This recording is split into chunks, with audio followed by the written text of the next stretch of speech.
Curahkanlah kuasa-Mu Tuhan, mujizat terjadi di tempat ini. Curahkanlah kuasa-Mu Tuhan, mujizat terjadi sekarang ini. Curahkanlah kuasa-Mu Tuhan, mujizat terjadi di tempat ini. Curahkanlah kuasa-Mu Tuhan, mujizat terjadi sekarang ini.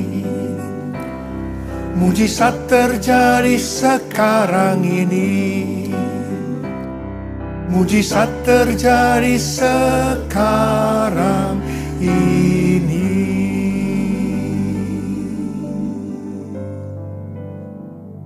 Shalom, saudara-saudara dikasih Tuhan. Pesan terakhir Tuhan Yesus kepada murid-muridnya sebelum Ia naik sorga, Kisah Para Rasul 1 ayat yang 8. Tetapi kamu akan menerima kuasa kalau Roh Kudus turun ke atas kamu, dan kamu akan menjadi saksiku di Yerusalem dan di seluruh Yudea dan Samaria dan sampai ke ujung bumi. Ada berapa banyak murid-murid Tuhan Yesus di tempat ini? Boleh angkat tangan. Berarti ini pesan buat kita semua. Yerusalem bisa diartikan di antara keluarga. Yudea bisa diartikan di antara orang-orang seiman. Dan Samaria bisa diartikan di antara orang-orang bukan seiman. Dan sampai ke ujung bumi. Setelah itu disaksikan oleh murid-muridnya, Tuhan Yesus naik ke sorga. Kemudian 120 murid-murid Tuhan Yesus pergi ke Yerusalem dan berkumpul di kamar loteng. Mengapa mereka melakukan ini? Sebab Tuhan Yesus berpesan kepada mereka, kamu harus tinggal di Yerusalem sampai kamu diperlengkapi dengan kekuasaan dari tempat tinggi. Apa yang mereka kerjakan di kamar loteng? Mereka semua bertekun dengan sehati dalam doa bersama-sama. Ini adalah doa, pujian, penyembahan bersama-sama dalam unity siang dan malam. Ini adalah pondok Daud. Ini adalah menara doa. Ini adalah kehidupan yang intim dengan Tuhan. Dan ini adalah DNA dari gereja kita. 10 hari setelah itu, pada hari raya Pentakosta, Roh Kudus turun ke atas mereka. Dan mereka dipenuhi dengan Roh Kudus, dengan tanda awal berbahasa roh. Setelah itu mereka dipakai menjadi saksi Kristus yang luar biasa. Dalam tempo 100 tahun, 70% dari dunia yang dikenal saat itu menjadi Kristen. Ini kita sebut sebagai Pentakosta yang pertama. Kemudian setelah itu kekristenan menurun. Gereja masuk dalam masa kegelapan lebih kurang 1000 tahun.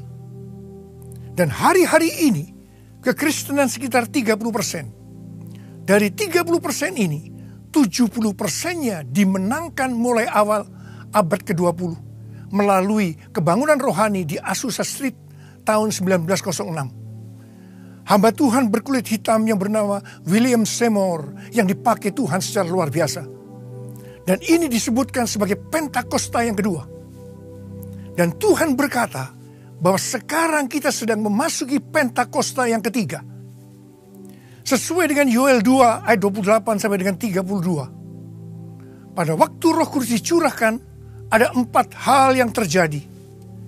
Yang pertama, 3 generasi dipakai Tuhan secara luar biasa. Yang kedua, mujizat yang luar biasa. Tapi yang ketiga, goncangan juga luar biasa. Tapi semua ini akan membuat penuaian jiwa besar-besaran terjadi. Sesuai dengan nubuatan William Seymour 100 tahun yang lalu, bahwa setelah 100 tahun peristiwa Azusa Street, berarti hari-hari ini Roh Kudus akan dicurahkan double portion dan akan memunculkan generasi baru yang akan membuat terjadinya penuaian jiwa yang besar. Tuhan akan memakai kita menjadi saksi-saksinya di masa penuaian jiwa ini. Ini adalah yang terbesar dan yang terakhir sebelum Tuhan Yesus datang untuk kali yang kedua. Kuncinya, kita harus dipenuhi dengan Roh Kudus. Ciri-ciri saksi Yesus yaitu orang-orang yang dipenuhi dengan Roh Kudus. Yang pertama, Petrus berkhotbah sekitar 4 menit. 3.000 orang bertobat dan dibaptis. 2. Mereka melakukan tanda dan mujizat, sign and wonder. Yang ketiga, cara hidup jemaat berubah. Mereka bertekun dalam pengajaran rasul-rasul dan persekutuan. Ini dapat juga diartikan suka membaca Alkitab. Mereka selalu berkumpul, memecahkan roti dan berdoa. Ini dapat juga disebutkan mereka hidup dalam unity dan suka berdoa. Mereka selalu bergembira dan tulus hati sambil memuji Allah. Ini bisa disebutkan mereka suka memuji dan menyembah Tuhan dengan sukacita karena hati mereka bersih. Mereka suka memberi sehingga tidak ada yang berkekurangan. Mereka disukai oleh semua orang dan tiap-tiap hari Tuhan menambahkan jumlah orang-orang yang diselamatkan. Tetapi yang keempat, mereka juga mengalami aniaya. Dan hal yang kelima, mereka mengerti terhadap paradigma baru dalam pelayanan. Saudara, apa yang harus kita lakukan untuk mempersiapkan semua ini? Seperti yang dilakukan oleh murid-murid Tuhan Yesus pada waktu itu. Ada 2 hal yang mereka lakukan. Yang pertama, mereka berdoa, memuji, menyembah Tuhan dalam unity siang dan malam. Dan hal yang kedua, Yudas diganti Matias. Yudas berbicara tentang orang yang cinta akan uang. Dan mereka akan dibersihkan oleh Tuhan. Saya berdoa, saudara hari-hari ini dipenuhi dengan Roh Kudus. Angkat kedua tangan saudara, saya mau berdoa buat saudara. Oh,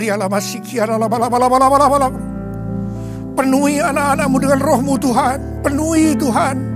Jadikan mereka saksi-saksi-Mu ya Tuhan. Terima kasih. Penuh Roh Kudus. Dalam nama Yesus dipenuhi dengan Roh Kudus. Dalam nama Yesus.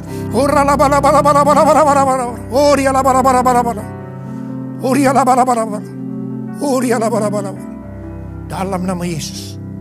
Dalam nama Yesus. Amin.